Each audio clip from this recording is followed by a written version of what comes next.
right light, you can see it. It's a little flake. If you look under magnification, it's a flat flake.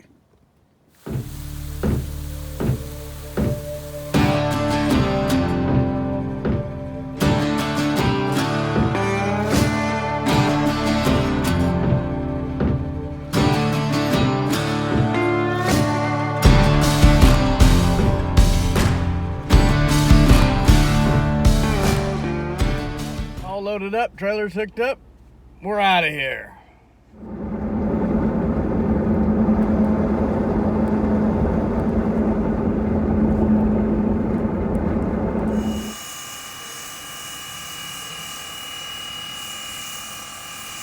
Yeah, he said get on the train and then they're gonna let us off and we're supposed to hike down to the spot.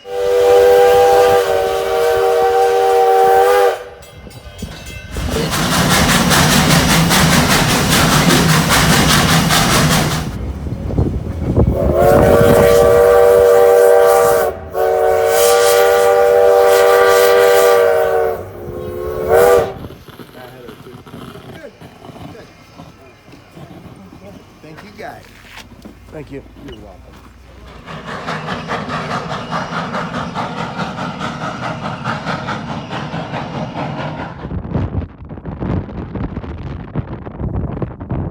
I think that's where we're going over there.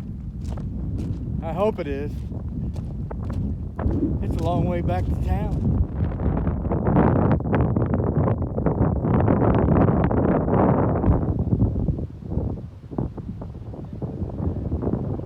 We're here at the Donovan Mill, and look who we have. Who? Who do we have? The professional prospector himself. And he's going to tell us He couldn't get anybody about else. this. I got the best. Hey, you get the best, you stop there. I only work with the best. Garrett, right? Well, he's one of them. He's at home watching this laughing now. We're in the Virginia City area, and there were hundreds of old mills because they produced so many millions of tons of ore. But you know, you produce ore that has a lot of good gold and silver in it, you got to get the gold and silver out in order to get paid for it. So they build these mills, and this is a great example of old historic stamp type mills. Virginia City's on a hillside, so they have a street up here, and you could either back in with a truck or you could use just a mining car or something like that. But the material would go in, it would go across the grizzly that basically just separated out material that was over a certain size. I think the one up here is about 2 inches, something like that. And so over that would go into this jaw crusher. And the jaw crusher is basically a V shape. Actually, one's usually vertical, and it's a thing on basically an eccentric like that. So one is stationary, and the other moves back and forth like this. And so when it comes together, it pinches the rock and crushes it. And when it pulls back, it lets rock through and new rock in. And then it pinches and crushes it and lets stuff in. And so it continually lets the smaller stuff out the bottom and brings new, bigger material in the top. And that's basically your first crusher. That's your primary crusher that crushes it into a size that the stamp mills, like these stamp mills here, can take. So then it drops down into a bin, and then from the bin it goes into the stamp battery, where these stamps, you can see these big vertical rods would go up and dot and drop, boom, boom, boom. And there's a series of 5 of them, so they're all going up and down in a certain order. This place must be haunted. I'm hearing footsteps. And I thought you were milking a cow there for a minute. either that or I was imitating a V8 engine. We do that when you milk cows. Okay. Anyway, as it drops down, it smashes the rock, and there's a slurry in there and the screen, and the material, once it's crushed enough, it would go through a screen. And then in the old days, now later on, they had cyanide at this mill, but the original construction, they had a mercury table here. It'd be a copper sheet covered with mercury, and they would... and that would be right here. Yeah, that would be right here where we're standing.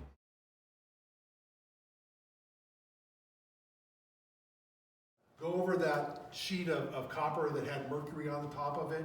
And after they were, yeah, is there any gold in there? I put my glasses on. That's what your glasses are. It's kind of dark in here. Anyway, the gold would stick to the mercury, and when they got enough material on there, processed enough ore, they scraped all the loose mercury off. They would retort it, basically separating the gold and the mercury. They'd recapture the mercury so they could use it over again. They would just continue to recycle it. And then the gold silver sponge, they would melt down and pour bars. And then I think a lot of times, especially in the early years, they shipped those bars to the mint in Carson City, where they would turn the gold and silver bars into gold and silver coins. And, you know, basically they were minting money. But that's how the mill worked.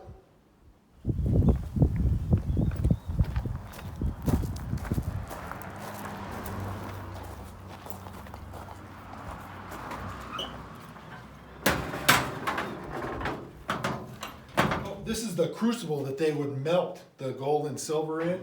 So this thing went into the furnace and would get heated to a bright red heat. And then they have a lever and hook system here that they would be able to lift this thing out and then tilt it, and that would pour the molten gold and silver, and whatever slag and flux that they poured out would pour into the bar. So here's their mold. This is the mold they would have used to pour gold and silver bars.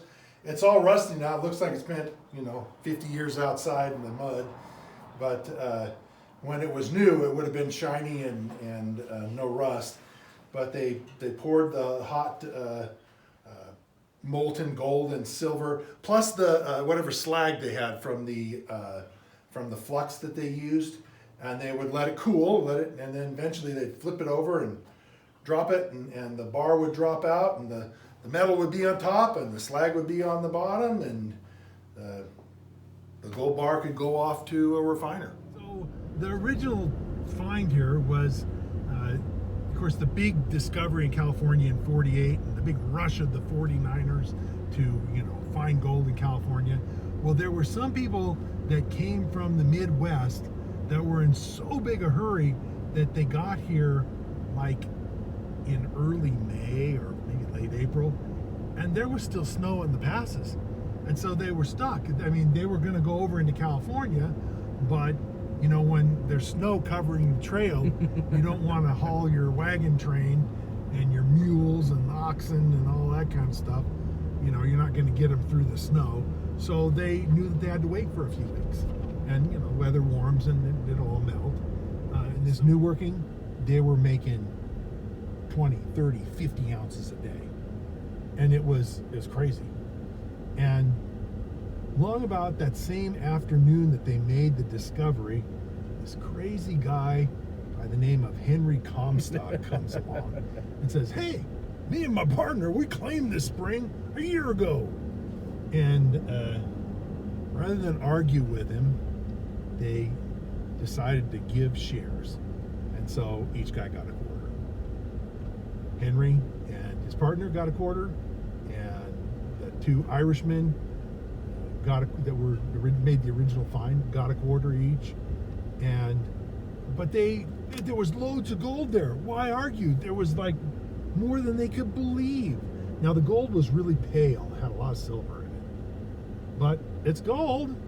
And they were making big money. And the spot he's been talking about, we're gonna go take a look right now. that's where we're heading. So Chris said it's all been filled in with fill now, but this is the spot.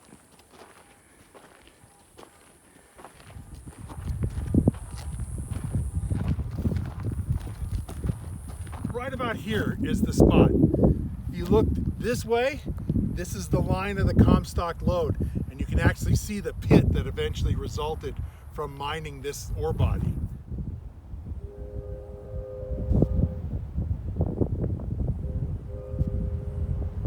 Where I'm standing is where they would have made their find, where they would have struck really great, rich gravel on the surface, and eventually 8 million ounces of gold and something like 200 million ounces of silver came out of the Comstock lode. Started with this discovery right here. and that's the blue-black stuff in hard rock. You know, the surface, it was almost pure, this blue-black stuff, but it was all decomposed, you know, like rock on the surface decomposes and cracks.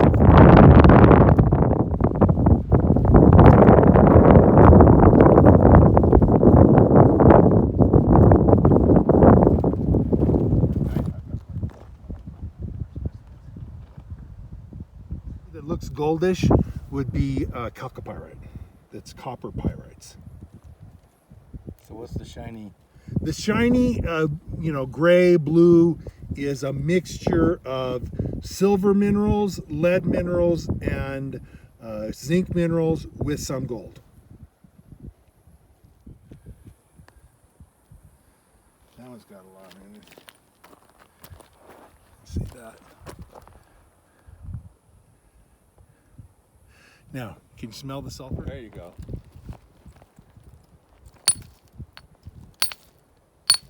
There you go.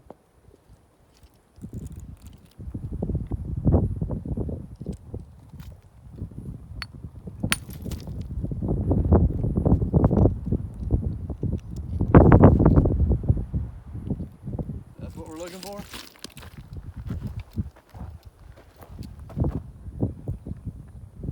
It's the spots like that. You see the metallic looking spots? This stuff too, because it's got that metallic in it too as well. There's some more spots over there and here. Now would this sound off on a metal detector? No. No. But it would run, if you ran 10 tons of that through the mill, you'd get a bunch of gold and silver. One of the things about it is the stuff that's more black looking like this, the darker, blacker looking stuff has more silver in it, as opposed to the gray stuff is more base metals. Okay.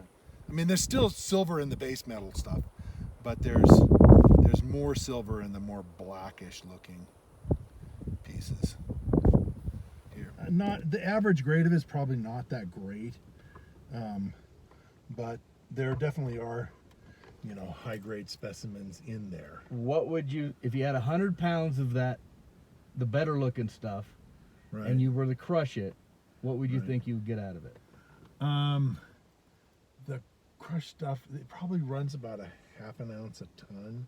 So if I had 100 pounds, I'd have a 20th of a half an ounce.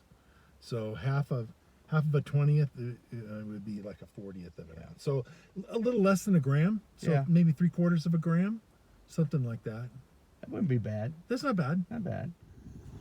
Well, here's some of the pieces that we found. I was happy with them.